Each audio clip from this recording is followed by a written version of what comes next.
Deepavali special అండి. Hello guys, Diwali special అని చెప్పిన కదా మా డాడీ. మేమైతే షీర్ కుర్మా అనుకున్నాం. సో లాస్ట్కి ఏమైందో చూసేసేయండి వీడియో అయితే. ఫస్ట్ అయితే ఇక షీర్ కుర్మా అనుకొని ఈ నట్స్ అన్నీ కూడా తీసుకున్నాం అనమాట.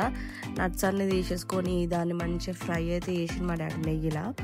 దాని తర్వాత ఇక పాలు తీసుకున్నాం, 1 లీటర్ పాలు, ఇంకా సేమియాలు ఉంటాయి కదా అవి తీసుకున్నాం. Please do not forget to like, share, subscribe guys. ఏమంటున్నా, మా డాడీ అయితే ఇక నట్స్ అనే అన్నిటినీ వేయించి పక్కన పెట్టేసుకుంటూ దాని తర్వాత ఇప్పుడైతే మిల్క్ హీట్ చేస్తున్నాం మనం.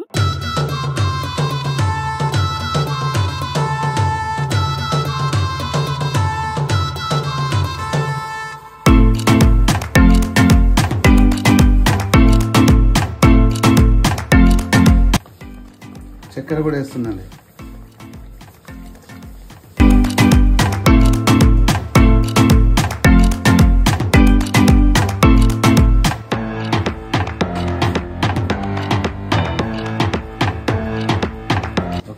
లాస్ట్కి ఏమైందంటే ఇక ఇట్లా అయిందనమాట. అది ఎందుకంటే మేము తీసుకొచ్చిన సేమియాలు తప్పు సేమియాలు, అది మనకి షీర్ కుర్మాకి సన్న సేమియాలు ఉంటాయి కదా, అది కాకుండా పేరు తెచ్చినందుకు ఇట్లా అయిందనమాట సంగతి.